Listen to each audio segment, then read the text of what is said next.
Cameras rolling on the takedown. Let me go! After news crew in Orlando comes under fire. 1 year later, against one of the strongest army in the world, Russian army. A look back on the Russian invasion of Ukraine. College student taking a stand. I'm walking against DeSantis' policy. With a statewide walkout. And a plan to combat cancer from Florida's First Lady. For people to find avenues to be able to get help. These stories and more coming up on Newsbreak. Hello, South Florida. I'm Esteban Rodriguez. I'm Leanne Abutarbouche. Today is Friday, February 24, 2023. Live from the FIU Lee Kaplan School of Journalism and Media, this is SFMN Newsbreak. An injured Orlando photojournalist speaking out about the shooting that injured him and killed a colleague. Jesse Walden, working for Spectrum News 13, was critically injured in a series of shootings Wednesday.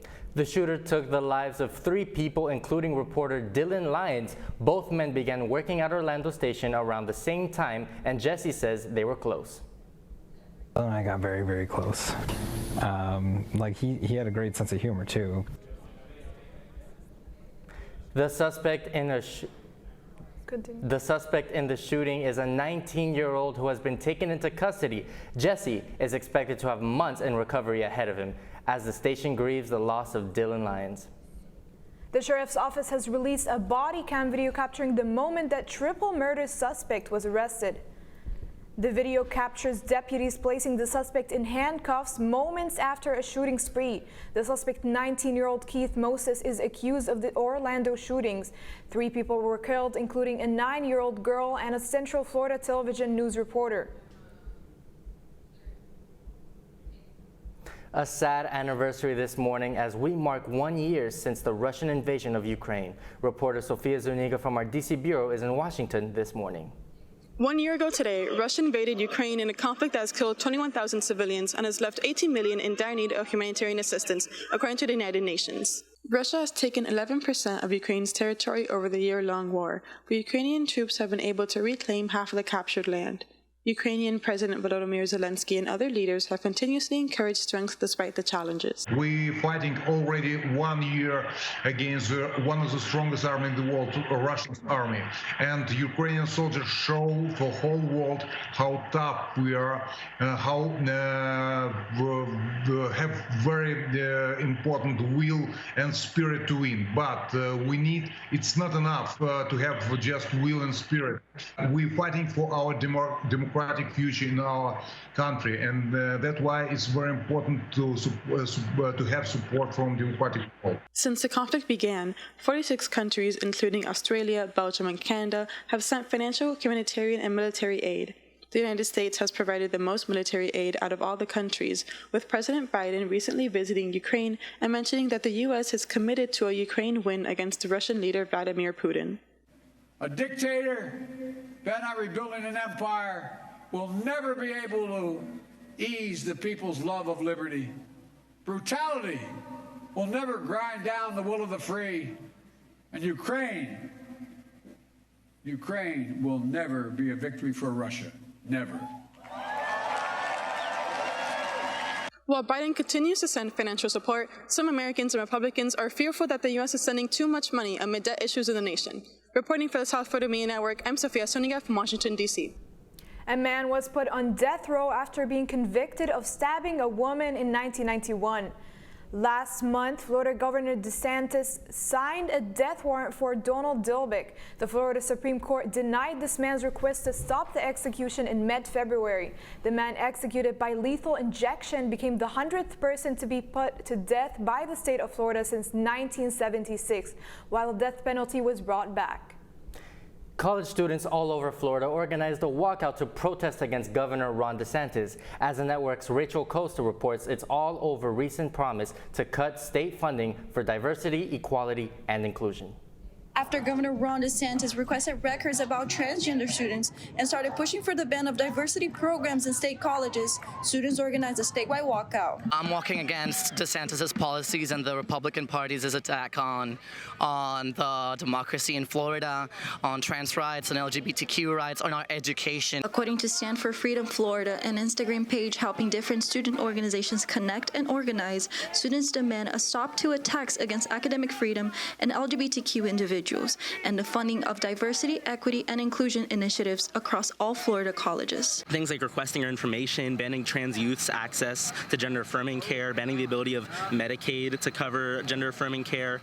All of this is sort of a series of like these escalating attacks on trans people. The statewide walkout counts with students and even some professors from Florida International University, University of Florida, Florida State University, University of Central Florida, and the University of North Florida. His policies are literally destroying our educational system.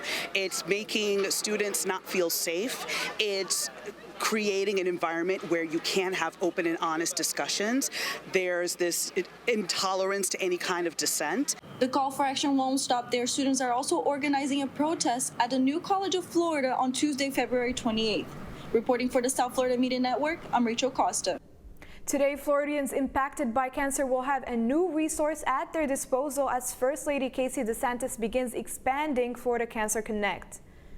DeSantis, a cancer survivor, announced yesterday that the revamped program Florida Cancer Connect Collaborative will help make treatment data more accessible, help streamline treatment best practices, and improve the allocation of state funding for cancer research and development to target innovative and meaningful advancements. We launched the first iteration of Cancer Connect to try to provide a one-stop shop, so to speak, for people to find avenues to be able to get help. DeSantis says the goal of the expansion is to break down barriers between patients, researchers, and medical providers, and to make treatments quickly and easily available. Post-Super Bowl, what will Rihanna do as an encore? That's still ahead, and so is this story. We really want to lower any and all barriers to having this life-saving medication on hand.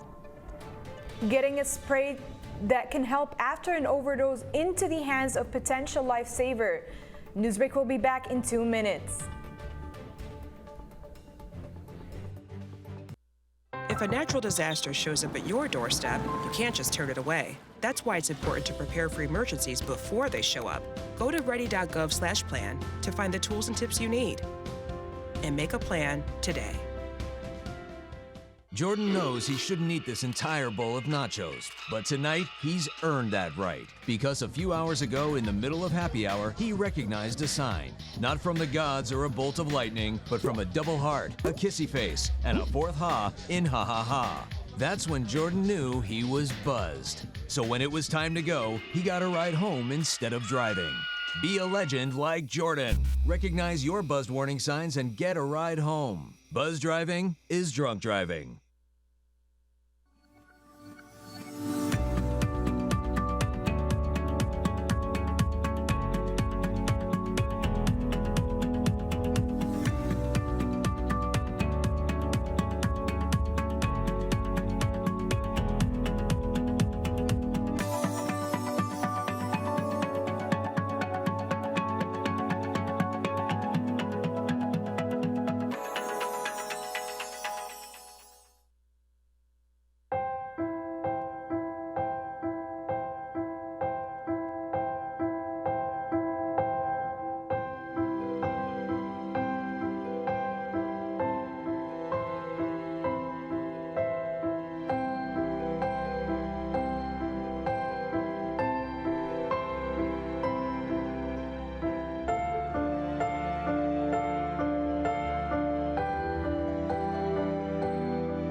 Emergency aid officials trying to increase access to an antidote for overdose. Constant battle against opioid in the U.S. is requiring experts every day to find ways to save lives. DC Bureau reporter Claudia Morales tells us more about how an antidote can bring back to life people after drug overdoses. I'm outside the U.S. Food and Drug Administration, where a panel of experts are advising to make accessible the opioid antidote Narcan. If approved, the nasal spray version could save the lives of people who suffer from overdose. Where's your Narcan at? Oh, there you go. There we go. There. According to a recent report from the CDC, the numbers of opioid overdose in the U.S. rose by 17% in 2021. In the state of Florida, 35 people out of 100,000 died from overdose last year.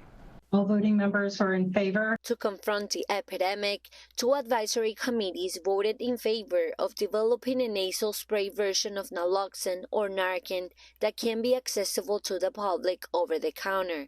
The life-saving drug works by blocking opioid brain effects for approximately 90 minutes and helping to restore breathing. It's this thing that you want to have in your home for safety, and you hope never to have to use it. If necessary, Narcan can be bought with and without a prescription in different pharmacies, but it's kept behind the counter. We really want to lower any and all barriers to having this life-saving medication on hand when the crisis happens. I strongly encourage anyone who is concerned that they might see an overdose to get a kit. You can save a life. The FDA is working on label instructions for an easier use, and Commissioner Robert Califf will have to make a decision about it. Once a decision is made, Narcan could be found in grocery stores, vending machines, and gas stations across the country. In Washington, D.C., I'm Claudia Morales for the South Florida Media Network. Fans are still not over Rihanna's iconic Super Bowl performance. The superstar is now set to perform Lift Me Up at the Oscars, according to the Academy of Motion Picture Arts and Sciences. The song from Black Panther, Wakanda Forever, is up for Best Original Song, marking Rihanna's first ever Oscar nomination. The Barbadian singer is breaking milestones not only in her career, but also in her personal life too. She is expecting a second child with rapper A$AP Rocky. That's all the time we have for Newsbreak. I'm Leanna Botorbush. And I'm Esteban Rodriguez. Get more news anytime at sfmn.fiu.edu.